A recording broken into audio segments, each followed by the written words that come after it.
नमस्कार, good morning. मैं गगन Sharma वरदायनी global market ज्ञान में आपका बहुत बहुत स्वागत करता हूं। मार्केट की वॉलेटिलिटी बनी हुई है। ये हफ्ता हमारे लिए बहुत इंपॉर्टेंट है और हम एक्सपेक्ट करते हैं इस पूरे हफ्ते में वॉलेटिलिटी बनी रहेगी।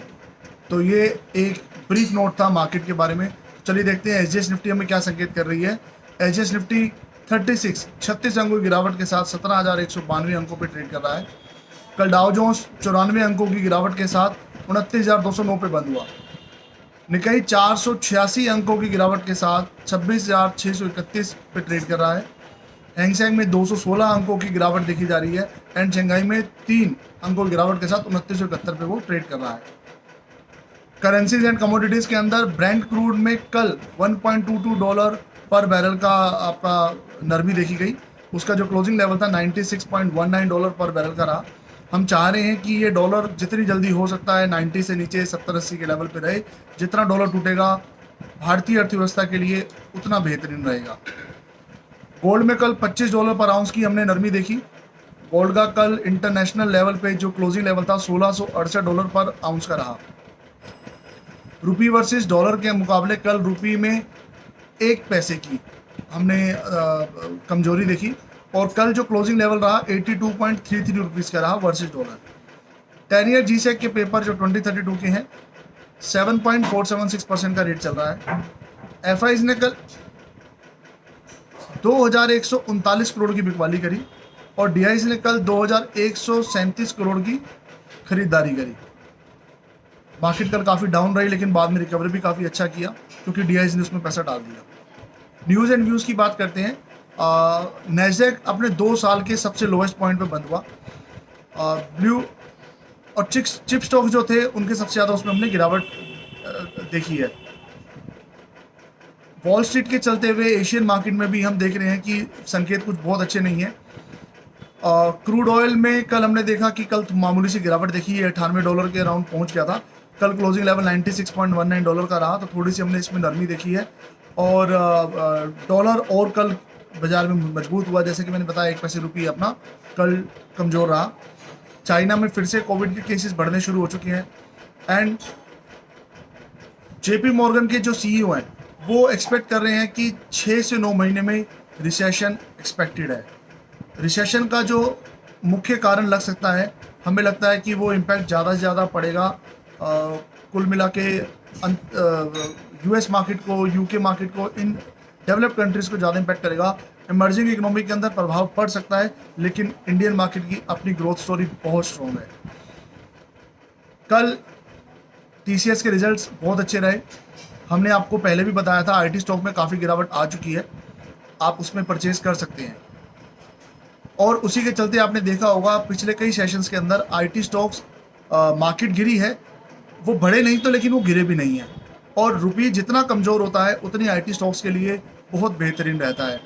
तो कल टीसीएस ने अपने बेहतरीन नतीजे दिए जिसके चलते कल टीसीएस में 2% की हमने तेज़ी देखी। आज उनकी कमेंट्री रहेगी। इसके साथ ही साथ इन्फोसिस का हमने आज से 1.5-2 महीने पहले बताया था बायबैक का चल रहा है, तो आज वो न्यूज़ भी आ चुकी है। इन्फोसिस की बायबैक के चल की जो कंफर्मेशन है 13 को ये आ जाएगी। देखिए जितने भी आईटी स्टॉक्स होते हैं, आईटी स्टॉक्स को क्या रहता है, आईटी स्टॉक्स में कुछ डेट फ्री होती हैं कंपनीज और डेट फ्री होने के कारण इनके पास कैश काफ़ी पड़ा रहता है। इसी के चलते ये अपना बायबैक का ऑप्शन यूटिलाइज करते रहते हैं।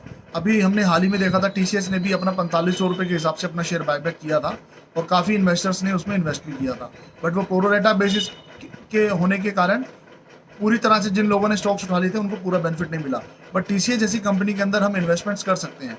टीसीएस जैसी कंपनी में भी अगर हमने इन्वेस्टमेंट नहीं किया तो हम किस कंपनी के अंदर इन्वेस्टमेंट करने की सोचेंगे।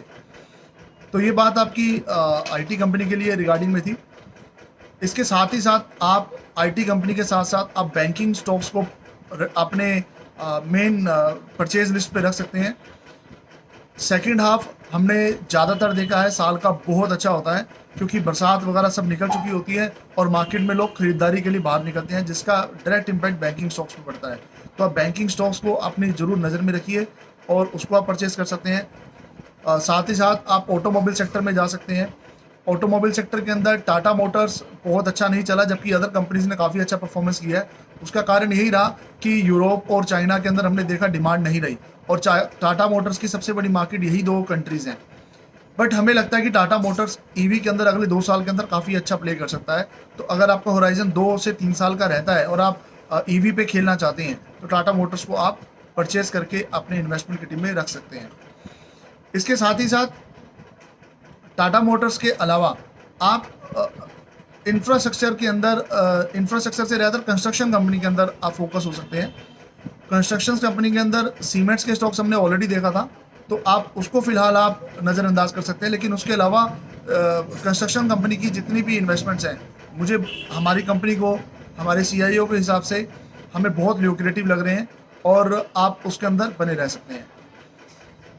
कल एक डाटा हमने पढ़ा कि अभी का जो निफ्टी का PE लेवल है, ये महामारी के कोविड के जो मार्च का लेवल था उसके बहुत करीब है। 17.9 का जो लोएस्ट PE था निफ्टी का ड्यूरिंग मार्च 2020, अभी 20 के अराउंड इसका PE चल रहा है। तो ये जो वैल्यूएशन है निफ्टी की बहुत अट्रैक्टिव है। आप सबसे मैं रिक्वेस्ट करूँगा कि इस वैल्यूएशन को इग्नोर ना करिए, क्योंकि ये जो वॉलेटिलिटी के चलते जो एक सेंटिमेंट्स बिगड़ते हैं वो एक शॉर्ट टर्म के लिए होते हैं।